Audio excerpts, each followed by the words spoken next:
사도행전 1장 4절에서 5절. 사도와 함께 모이사 그들에게 분부하여 이르시되 예루살렘을 떠나지 말고 내게서 들은 바 아버지께서 약속하신 것을 기다리라. 요한은 물로 세례를 베풀었으나 너희는 몇 날이 못되어 성령으로 세례를 받으리라 하셨느니라. 오늘 말씀의 제목은 말씀으로 거듭난 제자들의 사명입니다. 우리가 하나님의 말씀으로 거듭났어요. 거듭났는데 아버지께서 약속하신 것을 기다리는 기간이 있어요. 내가 하나님의 말씀으로 준비가 됐어도 아버지께서 약속하신 것을 기다리는 기간이 있는데요. 그 기간이 어느 기간이라고 생각할까요? 제가 보니까 하나님 말씀에 은혜를 주시고 말씀을 금방 깨달았어요. 그런데 그 말씀이 나에게 온전히 이루어져서 성령의 인도를 받기까지는 시간이 필요한데 음식도 숙성기간이 필요하죠. 그죠? 제가 옛날에 음식을 하면 엄청 빨리 자랍니다. 그러니까 옆에서 음식 먹는 사람이 깊은 맛이 없어요. 이래. 깊은 맛이 없어요. 급하게 막 잘해요. 그런데 깊은 맛이 없어요. 그래요. 우리가 하나님의 말씀에 은혜를 입어도 그 말씀이 내 안에 생명이 되어져서 하나님 나라가 이루어져서 성령의 권능을 힘입어서 사역을 하기까지는 뭘 기다려야 되죠?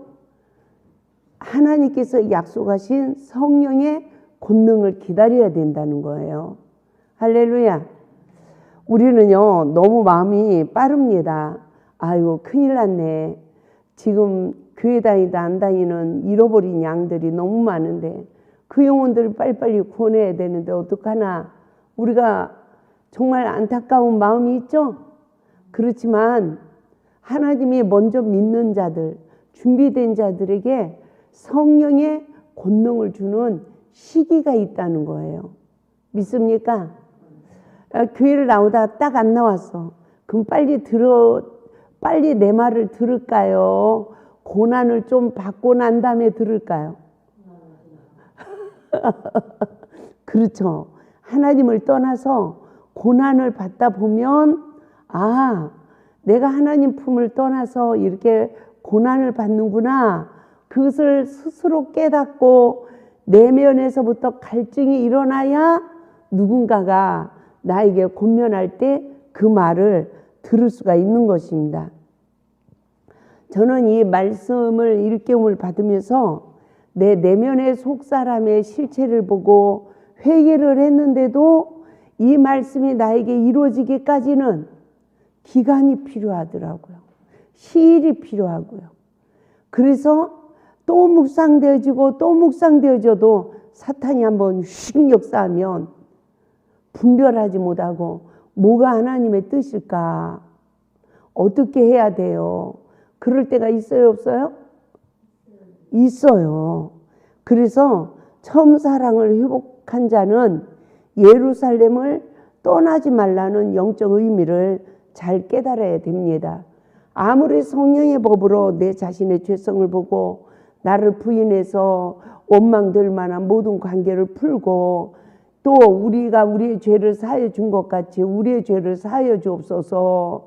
또 예수님의 말씀으로 우리가 죄사함을 받아야 말씀으로 분별하게 되고 말씀으로 시험을 이겨서 흑암에 앉은 백성들에게 빛이 되는 귀한 은혜가 임하는 줄 믿습니다. 그래서 생명의 성령의 법으로 나를 보고 철저히 나를 부인해서 원망될 만한 관계를 풀어야 예수님과 연합한 자가 되어지는 거죠. 그래서 그러한 상태가 있다 할지라도 뭐 받기 전까지는 성령의 권능이 임할 때까지는 예루살렘을 떠나지 말라. 이 말은 네가 예수 안에서 예수 밖으로 나가지 말라. 어떠한 상황에서도 네 자신을 부인하고 예루살렘에 머무는 영적 상태, 예수 안에 거하는 영적 상태가 되어야 된다는 것을 말씀하고 있습니다. 할렐루야.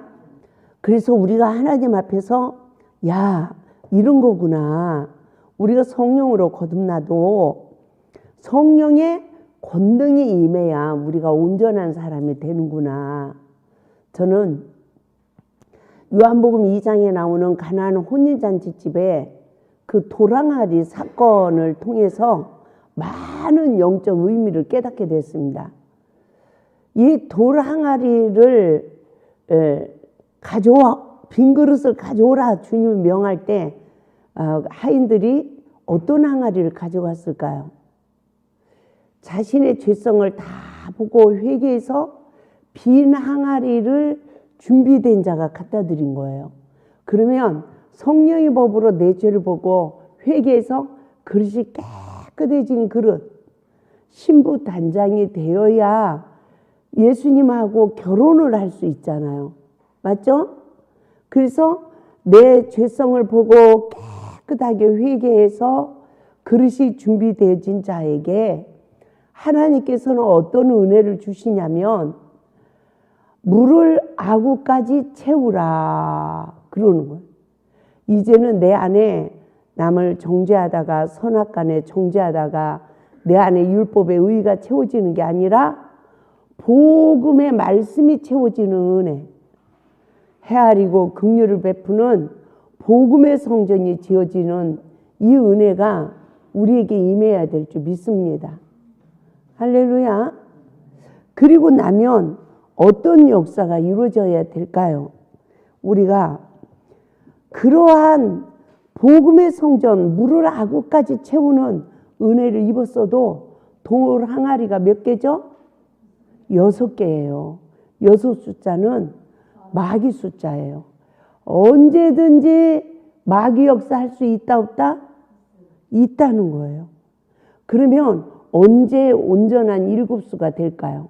물이 변하여 포도주가 되는 역사는 오늘 본문의 말씀과 같이 성령의 권능이 임하는 그 하나님이 약속하신 것을 기다려서 권능이 임하는 그 경지에까지 이르러야 물이 변하여 포도주가 되는데, 물이 변하여 포도주가 됐는데 그 전에 마신 포도주보다 더 맛있는 역사가 일어나는 거죠.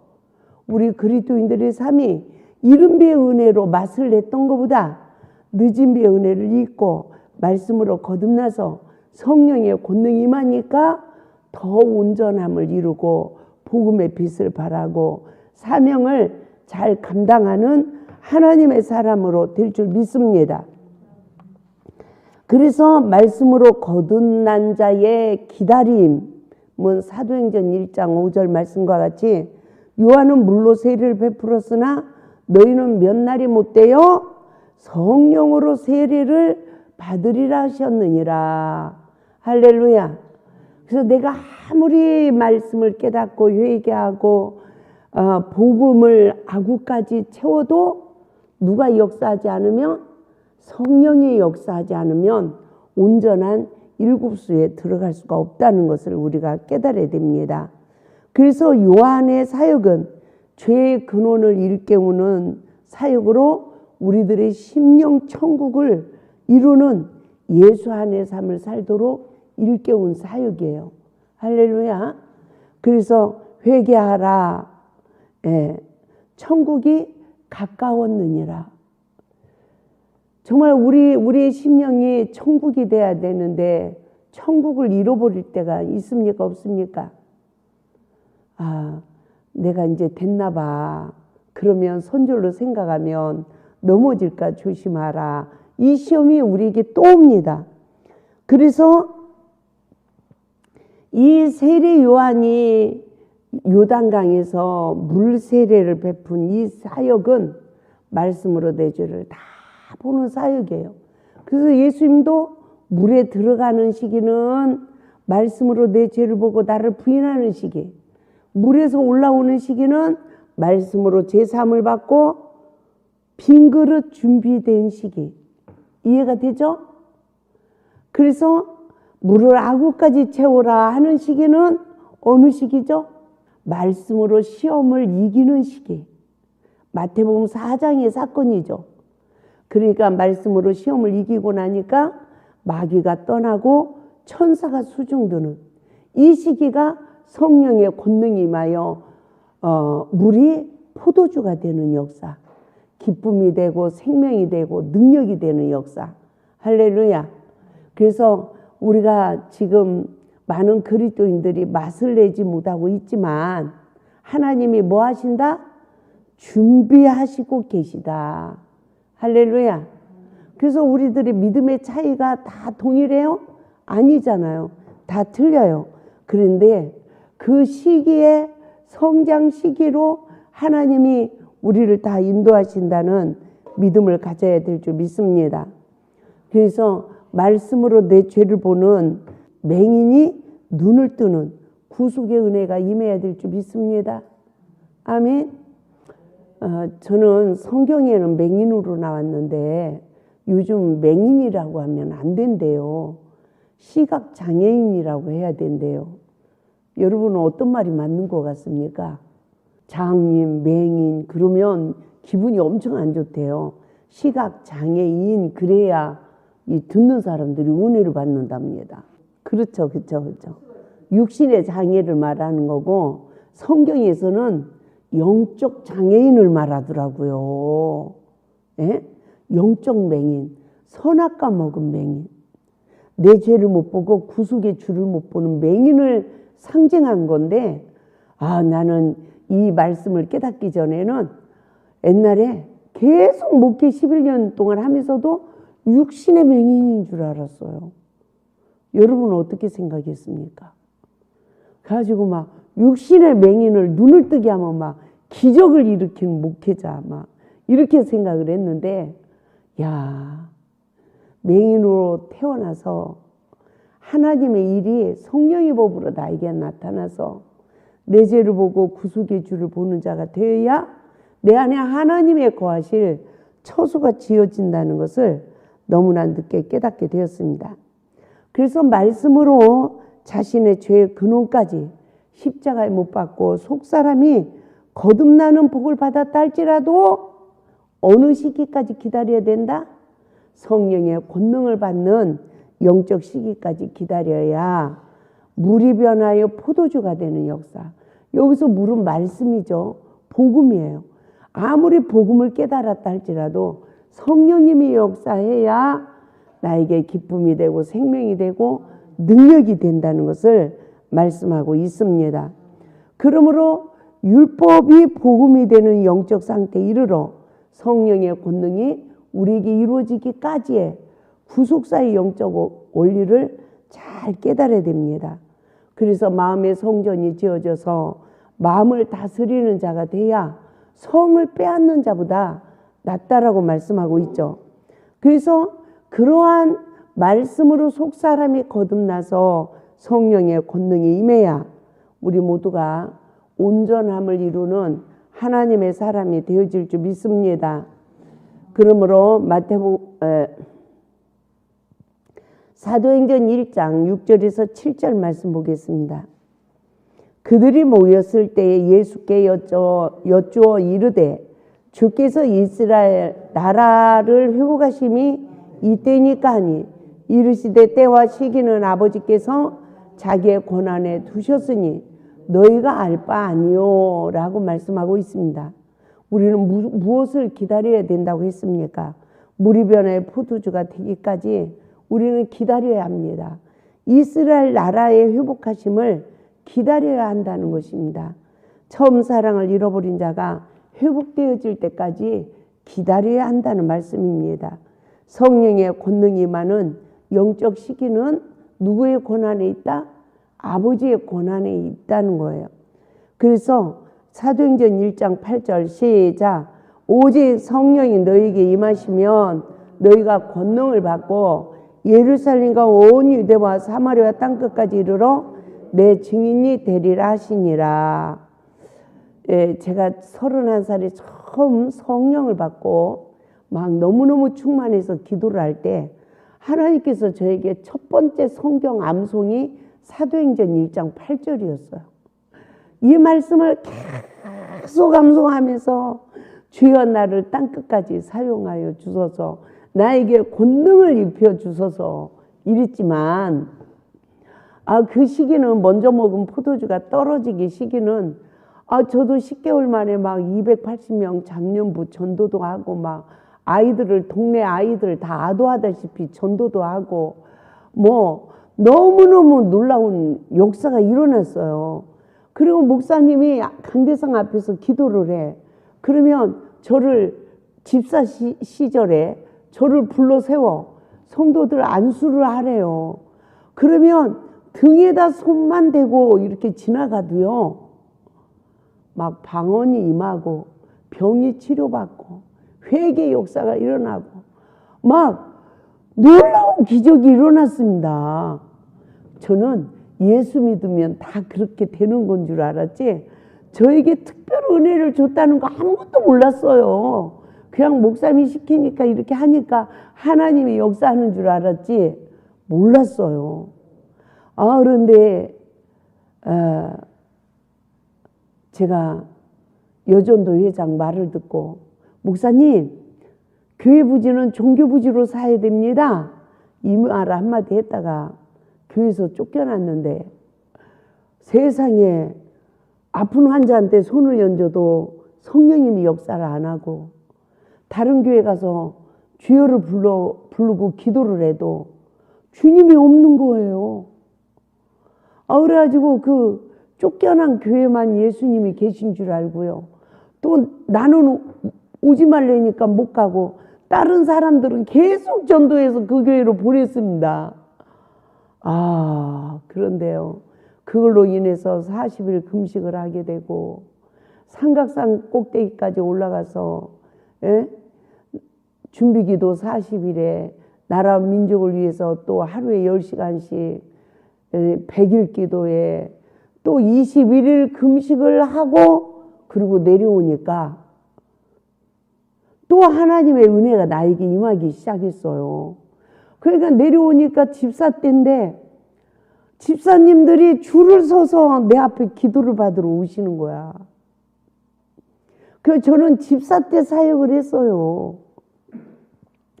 그리고 신학교도 안 갔는데 그분들이 저한테 예배상을 갖다 놓고 예배 인도하라는데요, 제가 성경을 설교를 주일학생한테도 한 번도 안 해본 사람이 뭐를 알겠어요. 그러니까 제가 동그라미에서 이제 기도를 하는 거야. 성경책을 들고 성령님 오늘 우리에게 주실 말씀을 주시옵소서 하고 성경을 펴. 동그라미에서 동그라미까지 막 읽는 거예요. 한 맥락인 것 같아. 아무것도 몰랐어요. 한 번도 안 해봤는데 어떻게 해요. 성경만 읽고 주여 하고 삼창하고 기도를 하면요, 놀라운 역사가 일어나니까 사람들이 모여들더라고요. 그래가지고 그분들이 신학교를 보내주고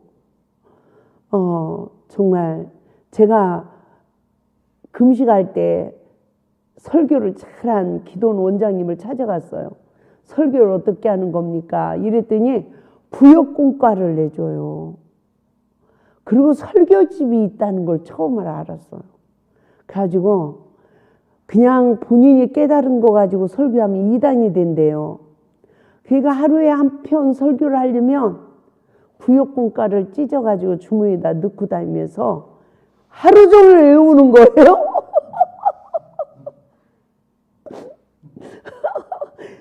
아니 이렇게 강대상 같으면 설교집을 이렇게 놓고도 설교를 할 수 있는데 예배상에서 설교를 해야 되니까 다 보잖아요.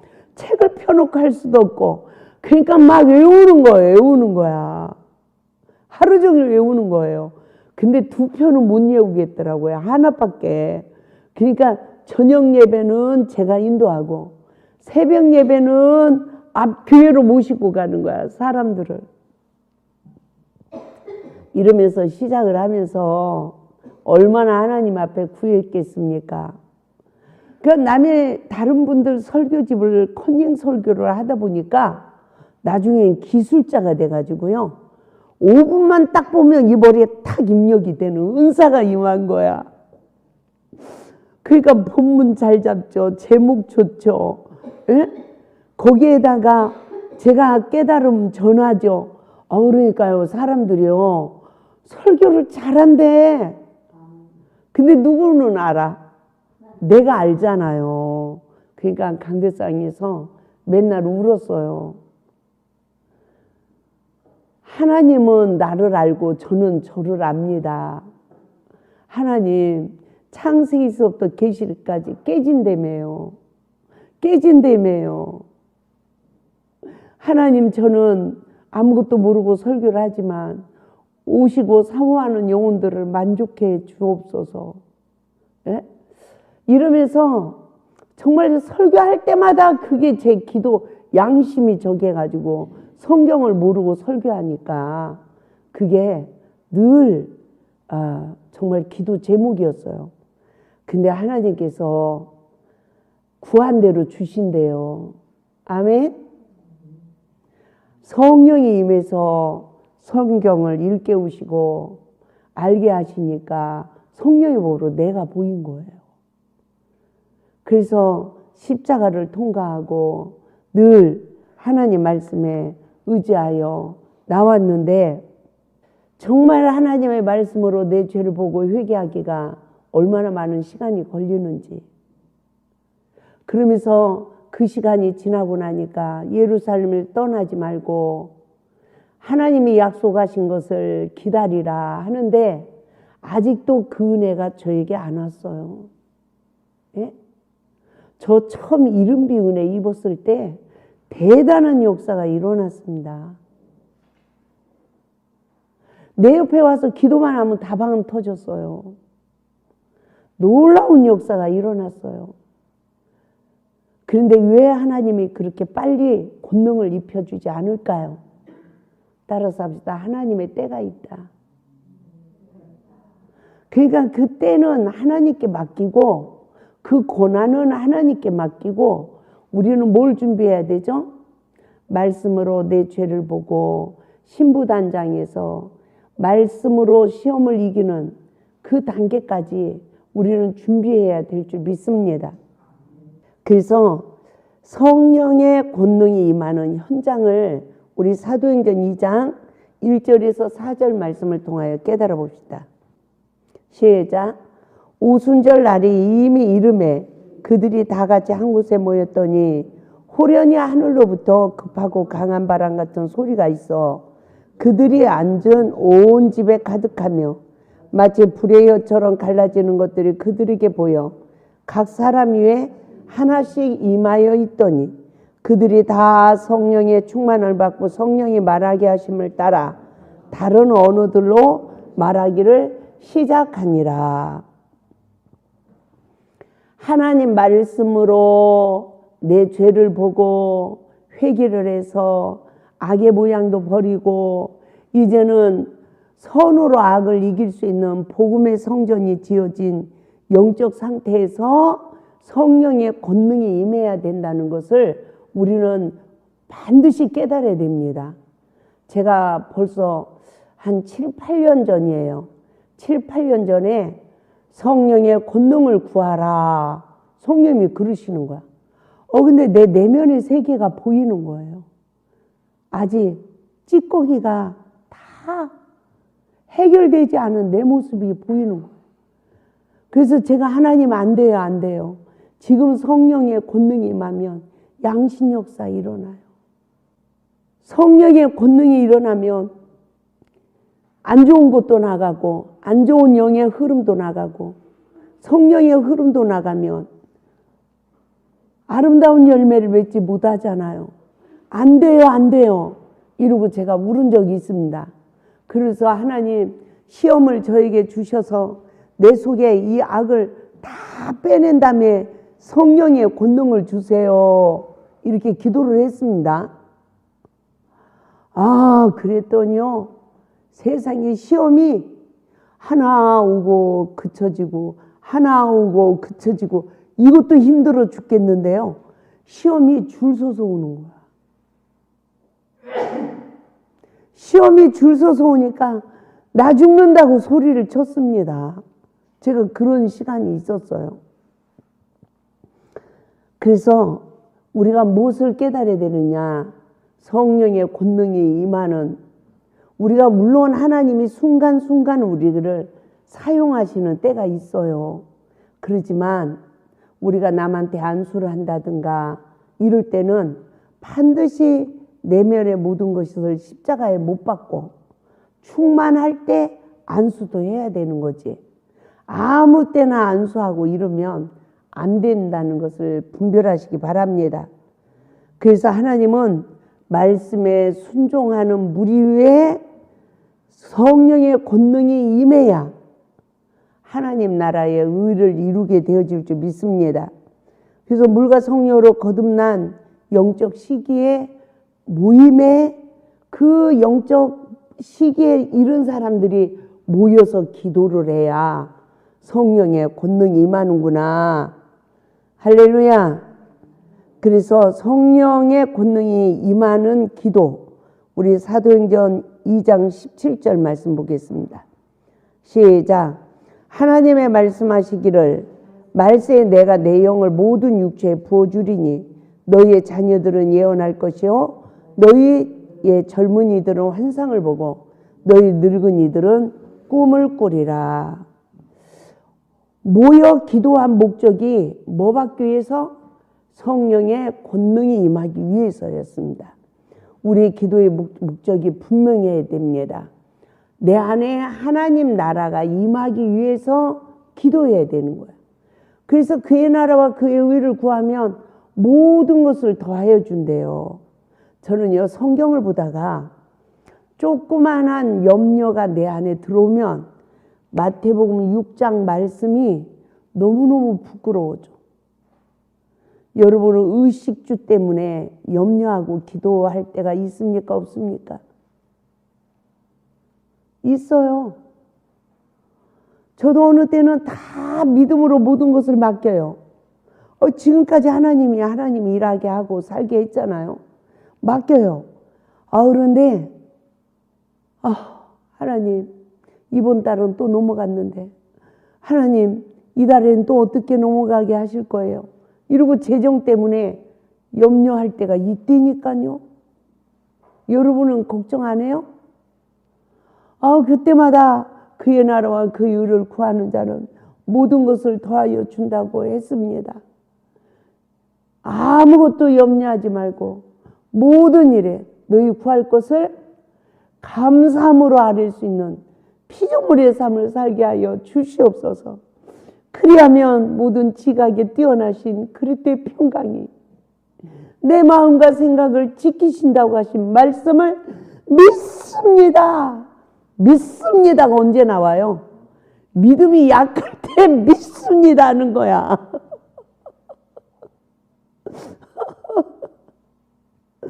저도 그렇게 약할 때가 있다고요. 그래서 어느 때는요, 마태복음 6장을 보면 참 믿음이 없네 이럴 때가 많잖아요. 그런데 내가 하나님 앞에 온전하지 못하고 막 깨어서 기도하지 못하고 막 온전하지 못할 때가 있어. 그런데도 하나님의 일을 또 하셔요. 그런데 그럴 땐 또 이래. 하나님 저를 위해서 일하시는 게 아니죠. 하나님 복음 사역을 위해서 하나님이 하신 거죠. 저를 위해서 하는 거예요. 복음 사역을 위해서 하는 거예요. 복음 사역을 위해서 하나님이 하시는 거죠. 그렇죠? 그러면 모든 교회 다 역사하면 뭐가 걱정이겠어요. 그럼 문 닫고 목회 못하고 이런 사람은 그럼 또 어떻게 되는 겁니까? 그러니까 조금만 잘못해도 주님 이게 어떻게 돼야 되는 거예요. 하나님 앞에서 합격을 맞으려고 몸부림을 치는 거예요. 내 목회자가 내 자신과의 싸움이 없으면 목회할 수 있어요, 없어요? 없는 거예요. 그러니까 요만한 불의가 일어나도 성도들 앞에 시인해야 되잖아요. 제가 잘못했습니다. 그래서 정말 우리가 하나님 앞에서 살아가는 이 모든 삶이 이렇구나. 그러나 성령의 권능이 임하면 너희 자녀들은 예언한대요. 후손들에게 하나님이 이른비 성령을 주신다는 거죠. 삼일자 하나님 안에서 전도자가 되는 은혜인 줄 믿습니다. 그 이른비 은혜는요, 속이 죄악이 가득 찼어. 근데 하나님의 전적인 은혜로 이걸 몰아내요. 바로를 멸해요. 그리고 하나님 영으로 거듭나게 한 거예요. 그런데 젊은이들은 다시 환상을 본대. 젊은이는 누구를 의미할까요? 성경에서는 푸른 나무가 나옵니다. 에스겔서 17장 22절부터 보겠어요. 주 여호와께서 이같이 말씀하시되 내가 백양목 꼭대기에서 높은 가지를 꺾어다가 심으리라. 내가 그 높은 세 가지 끝에서 연한 가지를 꺾어 높고 우뚝 솟은 산에 심되 이스라엘 높은 산에 심으리니 그 가지는 무성하고 열매를 맺어서 아름다운 백양목이 될 것이요 각종 새가 그 아래에 깃들이며 그 가지 그늘에 살리라. 24절 다 같이 읽겠어요. 들의 모든 나무가 나 여호와는 높은 나무를 낮추고 낮은 나무를 높이며 푸른 나무를 말리우고 마른 나무를 무성케 하는 줄 알리라. 나 여호와는 말하고 이루느니라. 여기서 이 나무는 누구를 상징하죠? 하나님 백성들을 상징해요. 근데 백양목은 누구를 상징하죠? 예수님을 상징하고 있습니다. 그런데 이 백양목이 되면 어떻대요? 이스라엘 높은 산에 심은대요. 그 가지가 무성하고 열매를 맺어서 아름다운 백양목이 될 것이요 각종 새가 그 아래 깃들이며 그 가지 그늘에 살리라. 원수까지도 사랑하는 영적 상태를 상징하고 있습니다. 그래서 예수님 같은 나무가 돼야 되죠. 그러기 위해서 들의 모든 나무가 나 여호와는 그러죠. 높은 나무를 낮춘대요. 우리가 성령 받기 전에 다 높은 나무야. 근데 하나님이 낮추셨어. 그러니까 성령으로 거듭나니까 낮아진 나무가 됐어요. 근데 이른비 성령으로 거듭난 하나님 백성들이 또 높아져요? 안 높아져요? 높아져요. 그러면 높은 나무를 하나님이 그냥 놔둬요? 낮추셔요. 그러면 낮아진 나무는 어떻게 한대요? 다시 높인대요. 첫사랑 회복인 줄 믿습니다. 근데 푸른 나무는 어떻게 한대요? 말리우신대요. 푸른 나무를 말려가지고 마른 나무를 무성케 하는 줄 하나님이 알게 하신대요. 나 여호와는 말하고 이루느니라. 그러니까 하나님의 일이 어떤 일이죠? 하나님의 일. 높아지면 하나님이 우리를 낮추는구나. 하나님은 우리를 버리진 않아요. 근데 낮추시는구나. 근데 낮아지면 하나님이 또 높여주는구나. 할렐루야. 그래서 내가 세상에 있을 때 성령 받지 못했을 때 높아지니까 하나님이 나를 낮추셨구나. 물질이 망해야 사람이 낮아지더라고요. 뭐가 없어야? 돈이 없어야 사람이 낮아져요. 그냥 또 낮아집니까? 하나님의 은혜가 임해야 낮아지지. 그러니까 저도 31살에 폭망했어요. 그리고 나니까 성령을 받았네. 그러면서 하나님의 일을 해오다가 또 교만해지니까 세상에 교회 성도들이 다 떠나고 기도원 식구들이 떠나고 이러면서 얼마나 하나님이 나를 낮추시더니 또 하나님께서 이 말씀으로 또 푸른 나무가 되어진 나를 말리우시면서 하나님께서 환상을 보게 하는 거야. 환상은 이루어진 거예요? 안 이루어진 거예요? 안 이루어진 거예요. 이루어준다는 약속이죠. 그렇죠? 그래서 이른비의 성령을 받은 후에 영적으로 젊은 시기에 환상을 본다고 하셨습니다. 여기서 푸른 나무의 영적 시기는 열매를 맺지 못해요.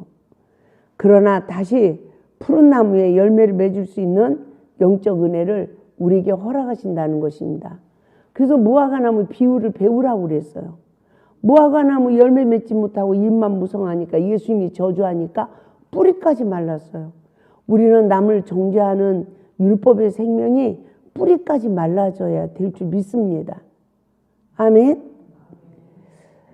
저도 이 죄성이 다 그쳐졌나 싶으면 나를 뒤돌아보니까 안 그쳐졌더라고요. 언제 내가 죄를 짓나 생각하니까 다른 사람에게 말을 안 해. 그런데 나하고 동역해야 되는 사람하고 어떤 문제점을 말을 하다 보면 말이 나와요, 안 나와요? 말이 나와요. 에? 함께 기도하자, 뭐 하자, 이런 말이 나와요. 그러면 이것까지도 어떻게 해야 되나?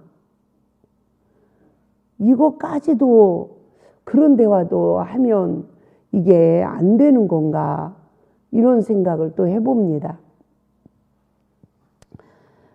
그런데 나는 비방하지 않고 하나님의 의를 위해서 지금 어떻게 해야 되나 하는 거야 라고 말을 하지만 또 상대방이 믿음이 약하면 정죄하는 영에 포로될 수도 있겠구나 싶어서 참 이런 부분들을 어떻게 해야 되나 저도 고민해 볼 때가 있습니다. 그래서 우리가 젊은이는 꿈을 꾸고 아니요 너희 자녀는 예언하고 젊은이는 꿈을 꾸고 아이고 제가 말을 계속 잘못합니다. 너희 자녀들은 예언할 것이요 너희 젊은이들은 환상을 본대요. 근데 너희 늙은이들은 뭐 한대요? 꿈을 꾼대요. 제가 율법으로 늙어버렸어. 하나님의 일을 더 이상 할 수 없게 됐어요. 근데 저에게 첫사랑의 회복이라는 이 은혜를 주시면서 성령의 법으로 성경을 열어주면서 저에게 꿈을 꾸게 하시는 거예요. 율법으로 늙은 자는 다시 꿈을 꾸는 은혜를 주신대요. 성령이 임하면. 할렐루야. 그래서 사도행전 2장 36절 말씀 봅니다. 그런즉 이스라엘 온 집은 확실히 알지니 너희가 십자가에 못 박은 이 예수를 하나님이 주와 그리스도가 되게 하셨느니라. 할렐루야. 우리는요 주여 주여 한다고 예수님이 다 나의 주가 되고 그리스도가 된 게 아니에요. 성령의 법으로 온전히 나를 부인해서 내가 죄인입니다 라고 내 의가 파쇄되어져야 예수님이 나의 주가 되고 그리스도가 될 줄 믿습니다. 그래서 이 늙은 자는 율법의 저주 아래 있는 바리새인들의 영적 상태를 비유하고 있는 것입니다. 율법으로 늙은 자들이 다시 회복이라는 꿈을 꾸는 은혜가 우리 모두에게 있어야 될 줄 믿습니다. 그 꿈은 무슨 꿈일까요? 하나님이 나를 통하여 다시 사도행전 1장 28절 말씀처럼 생육하고 번성하게 하실 거야. 이 꿈이에요. 맞죠? 그래서 사단의 역사로 선악간에 남의 죄는 봐도 내 죄도 못 보고 구속의 주도 못 보던 맹인이 이제는 핍박하는 자, 육체로 따라난 자, 이제는 핍박을 받는 자가 되어서 예수와 함께 십자가에 못 박히는 자가 되어야 예수가 나의 주가 되고 그리스도가 될 줄 믿습니다. 갈라디아서 4장 29절 그러나 그때 육체를 따라난 자가 성령을 따라난 자를 박해한 것 같이 이제도 그러하도다. 성령으로 따라난 자는 핍박을 받아 십자가에 죽는 자예요. 그래서 죽은 자는 이긴 자의 권세를 받게 되어진다는 것을 말씀하고 있습니다. 그러므로 우리는 어떤 은혜를 입어야 될까요?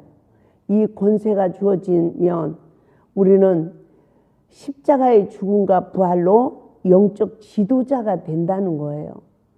그래서 예수님도 죽음으로 하나님이 주와 그리스도가 되게 하신 줄 믿습니다. 할렐루야. 그러므로 맹인으로 인하여서 나도 핍박을 받는 자가 돼야 되는구나. 아멘.